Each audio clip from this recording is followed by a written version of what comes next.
Y al oír Juan en la cárcel los hechos de Cristo, le envió dos de sus discípulos para preguntarle, ¿eres tú aquel que había de venir o esperaremos a otro?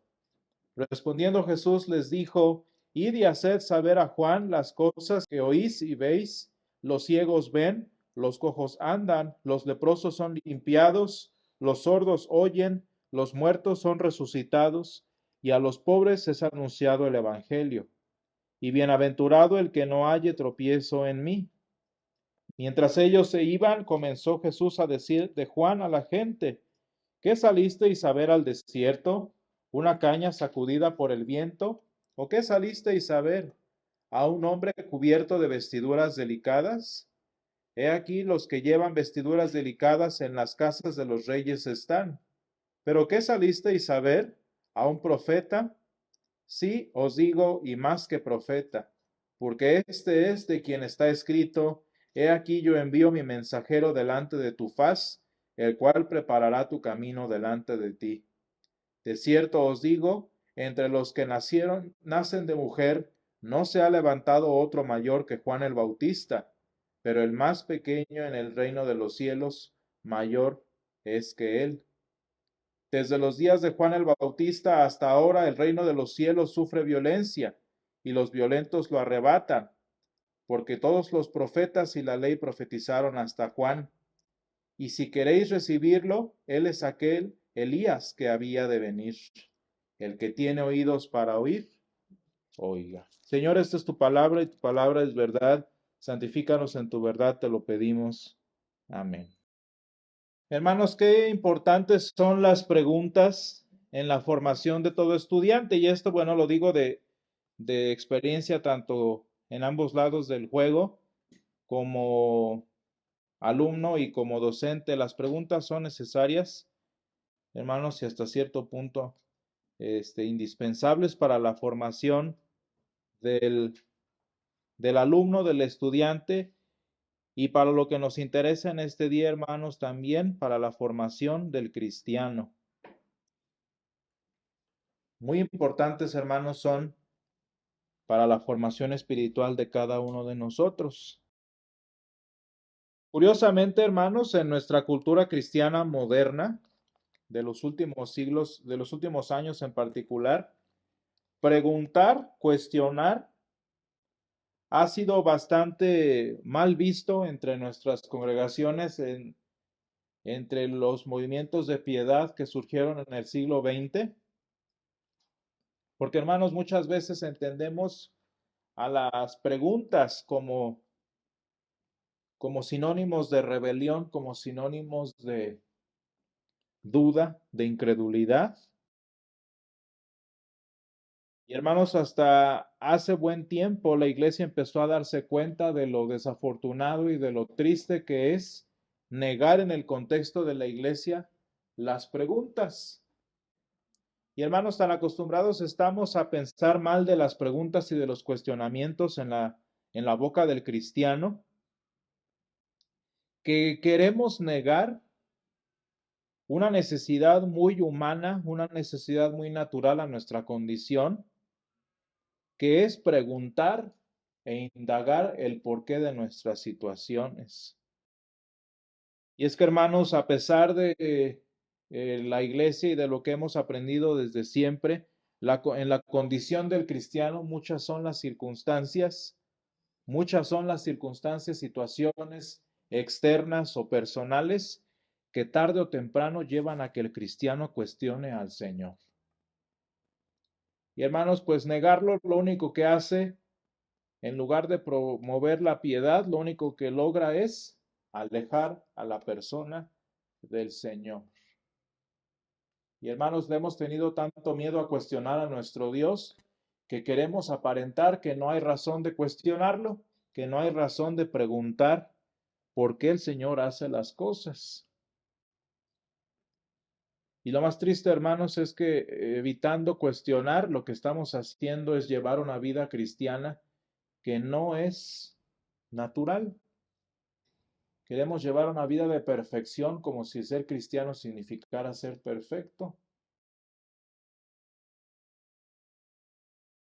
Y el Evangelio de hoy, hermanos, San Mateo 11, del 2 al 15, nos presenta la experiencia del hombre más grande de la historia, hermanos, del ser humano después del Señor Jesús, más grande, como dice el Señor mismo, nacido de mujer.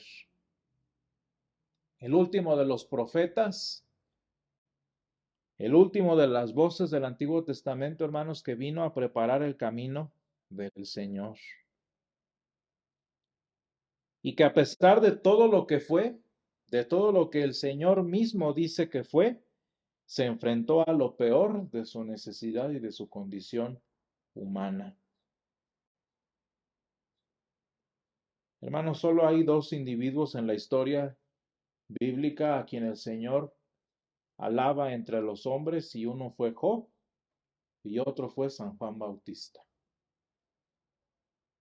Y sin embargo, hermanos, ¿qué es lo que estamos viendo aquí de San Juan Bautista? ¿Qué es lo que vemos en su vida personal en el capítulo 11, en el contexto de lo que estamos viendo?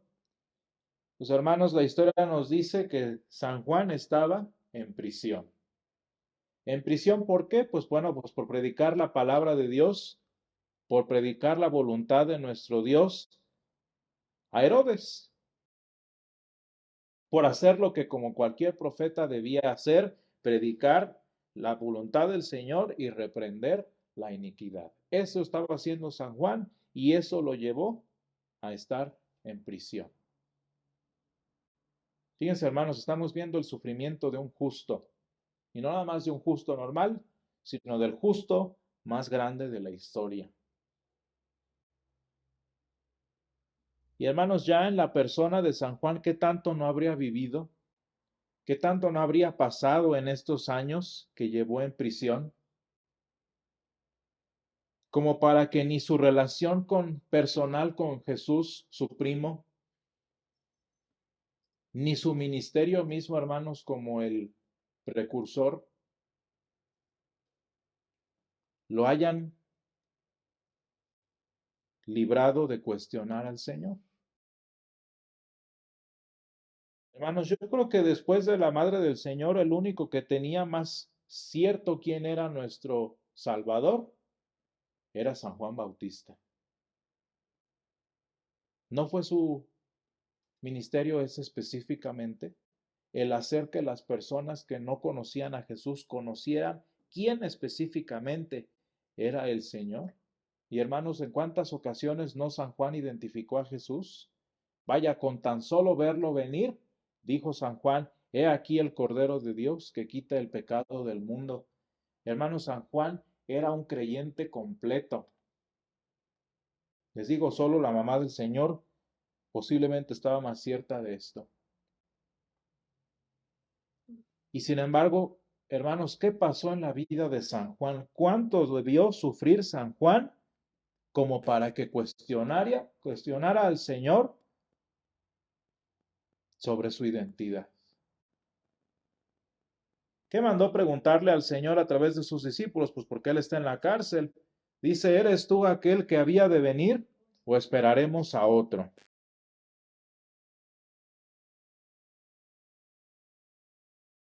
Hermanos, ¿qué tan grande es el peso del mundo, del enemigo o de nuestra propia carne, que hasta el mayor de los creyentes sufrió eso, que alimenta nuestros cuestionamientos? ¿Qué nos lleva, hermanos, a cuestionar al Señor? ¿Qué nos lleva a hacer preguntas, ya sea en el salón de clases, ya sea en la vida humana, en la vida de pareja? ¿Qué es lo que nos lleva a cuestionar algo, hermanos? Pues la incertidumbre. Y en este caso, la incertidumbre espiritual, en el caso de San Juan. ¿Cómo es posible, hermanos, que el mensajero del Señor, Elías, el profeta, está pasando por un momento de incertidumbre espiritual? Y hermanos, ¿qué esperaba San Juan con esa pregunta, con este cuestionamiento que mandó a hacer al Señor? ¿Qué esperaba lograr? ¿Qué esperaba descubrir San Juan? Pues hermanos, la misma palabra incertidumbre nos dice qué es lo que buscamos con las preguntas que hacemos. Ante la incertidumbre que provoca preguntas, ¿qué es lo que buscamos? Certeza, certidumbre.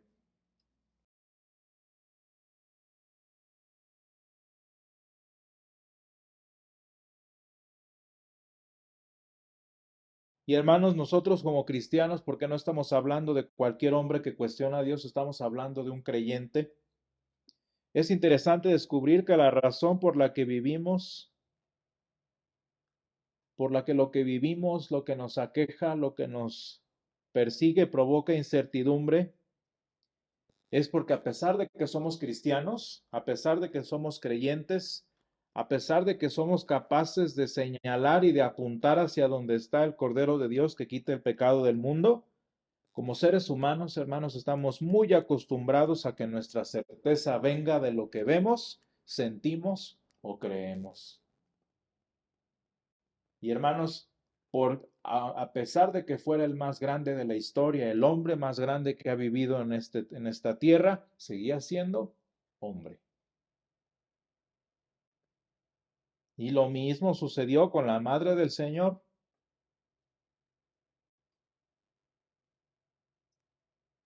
Ningún ser humano recibió una bendición tan grande como la madre del Señor. Y aún así, hermanos, siguió siendo mujer.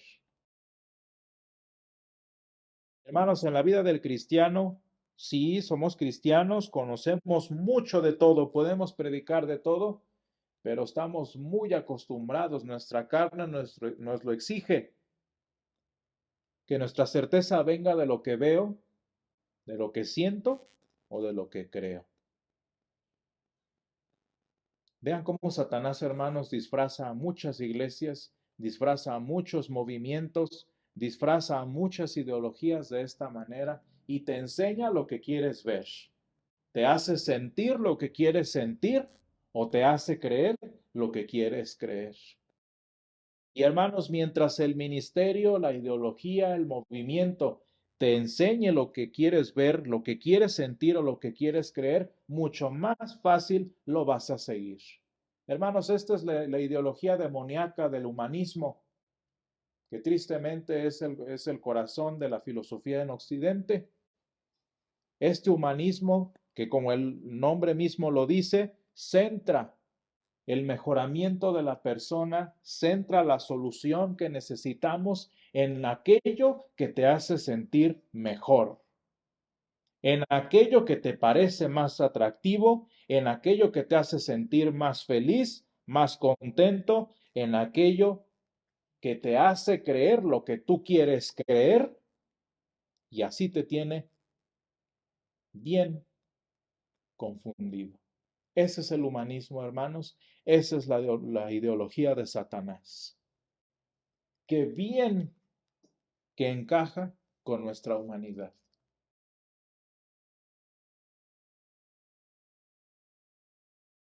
Hermanos, qué fácil es encontrar certeza, diría yo, con estos criterios, ¿no? Si lo veo, lo creo. Si lo siento, lo creo. Si coincide con lo que quiero creer, lo creo.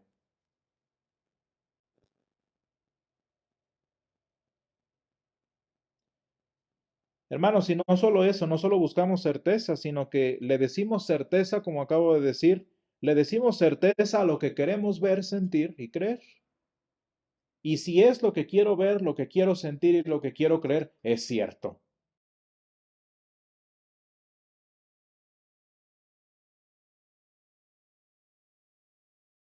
Y hermanos, el ejemplo perfecto de esta condición, más allá de San Juan mismo, fueron los que vinieron a ver a Jesús después de que los discípulos de San Juan regresan con él. Dice en el versículo 7 de San Mateo 11, mientras ellos iban, comenzó Jesús a decir de Juan a la gente, ¿qué salisteis a ver al desierto? ¿Una caña sacudida por el viento? ¿O qué salisteis a ver, dice el Señor, a un hombre cubierto de vestiduras delicadas? Hermanos, ¿qué tipo de profeta tenía la gente en mente? ¿Qué tipo de Mesías esperaría las personas? Pues el mismo tipo de Mesías que quería ver San Juan, hermanos. Nada más que vean la diferencia entre San Juan y la gente común. San Juan es un cristiano que está sufriendo los golpes de la vida y por eso recurre a su carne, mientras que la otra gente simplemente vive según lo que la carne dice. Y salen a ver, salen a buscar, salen y se interesan en aquello que se ve bonito, en aquello que se siente bonito o en aquello que parece muy creíble. Hermanos, vean cómo a pesar de que el resultado entre cristianos y no cristianos es el mismo, el cristiano lo hace porque sufre lo que el mundo le provoca.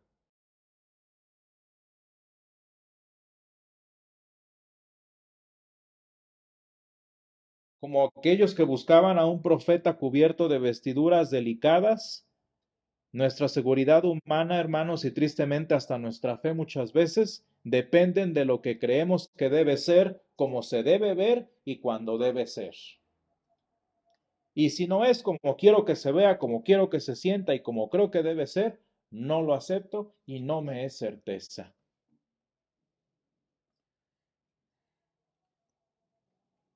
Hermanos, tristemente no solo aquello que nos aqueja no funciona como esperamos, por eso nos hace sufrir, sino que tampoco el Señor hace siempre lo que esperamos y como lo esperamos. Hermanos, no solo el mundo no funciona como quisiéramos que funcionara, sino que tampoco nuestro Dios actúa como siempre como queramos.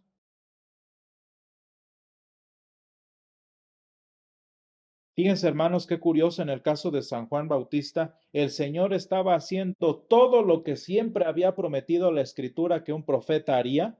El Señor Jesús estaba haciendo todo lo que un Mesías se suponía que debía hacer. El Señor estaba cumpliendo con todo aquello para lo que San Juan había preparado el camino, excepto la cosa que San Juan más necesitaba, porque el Mesías estaba, aquí lo dice, el Señor describe lo que estaba haciendo, dice, los ciegos ven, los cojos andan, los leprosos son limpiados, los sordos oyen, los muertos son resucitados, a los pobres es anunciado el Evangelio, pero falta el detalle que más necesitaba en esta situación San Juan, que es dar libertad a los presos. De ahí, hermanos, viene, fíjense bien, el cuestionamiento de San Juan, es que cómo es posible que el Señor está haciendo todo menos lo que necesito, que es dar libertad a los encarcelados.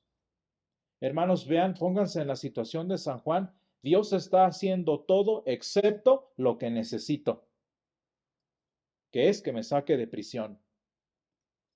Hermanos, yo creo que todos nosotros terminaríamos preguntando lo mismo, ¿no? Si eres o no, porque estás haciendo todo menos lo que yo necesito. Hermanos, vean cómo en su humanidad, vean cómo en su condición que necesitó también de un Salvador, San Juan Bautista se pregunta si es que Dios es quien dice que ser, porque en su caso no está pasando lo que San Juan quería ver, lo que San Juan quería sentir, lo que San Juan quería creer.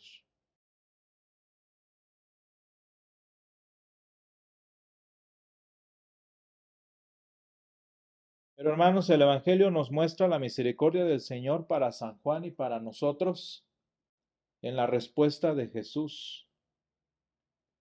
Fíjense, hermanos, cómo lidia el Señor con nuestras preguntas.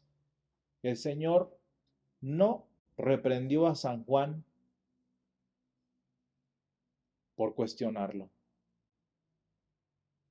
El Señor no reprendió a San Juan por a través de sus preguntas estar negando su propio ministerio. El Señor no reprendió a San Juan por poner en tela de juicio las decisiones, los tiempos y las sazones de nuestro Dios.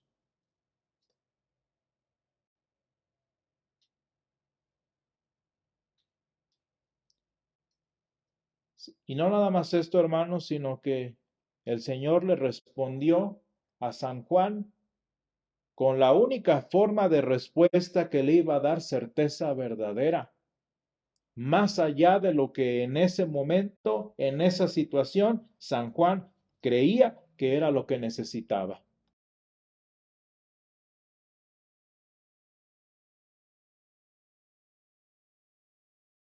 El Señor respondió a San Juan con la promesa del Evangelio, que más que sacarlo de la cárcel, le iba a dar la certeza que San Juan necesitaba dentro o fuera de la cárcel. Y hermanos, cuando el Señor, cuando nuestro Dios y su Evangelio se vuelven nuestra certeza, da lo mismo estar en prisión o estar en libertad.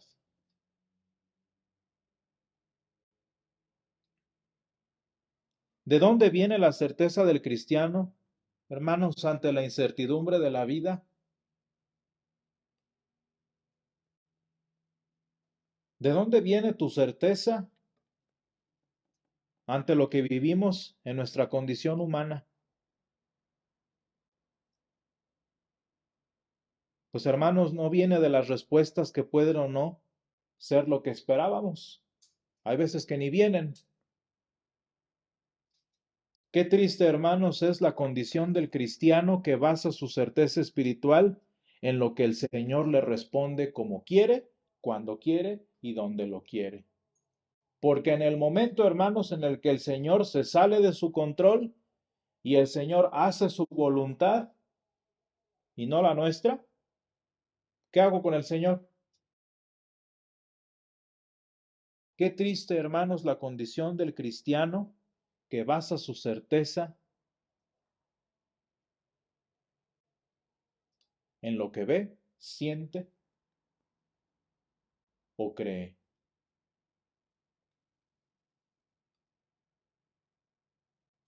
Hermanos, esto nos enseña el apóstol cuya fe vino del Evangelio y no de la sangre que compartía con el Señor. Y hermano Santiago, el apóstol, nos dice que ante las incertidumbres y sufrimientos que son tan comunes al cristiano, la tan necesaria certeza viene del Evangelio y en este caso en Adviento, hermanos, del Evangelio que dice que el Señor viene pronto. Y dice Santiago en Santiago 5, por tanto, hermanos, tened paciencia hasta la venida del Señor. Tened también vosotros paciencia. Y dice, fíjense, hermanos, afirmad vuestros corazones, porque la venida del Señor se acerca.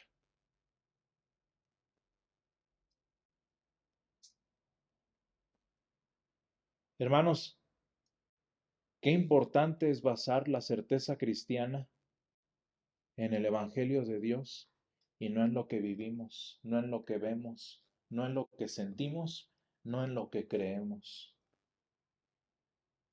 Hermanos, muchas situaciones de nuestra vida nos dejan ciegos.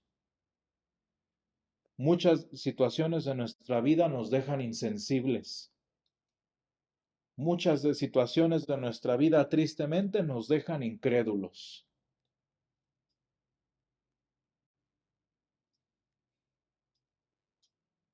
¿Y nuestra certeza cristiana?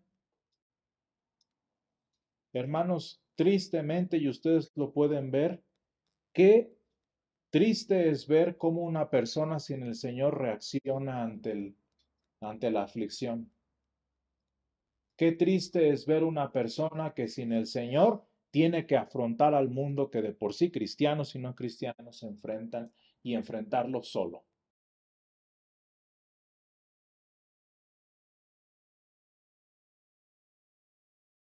Porque hermano San Juan, aunque se quedó en prisión y fue decapitado unos días después,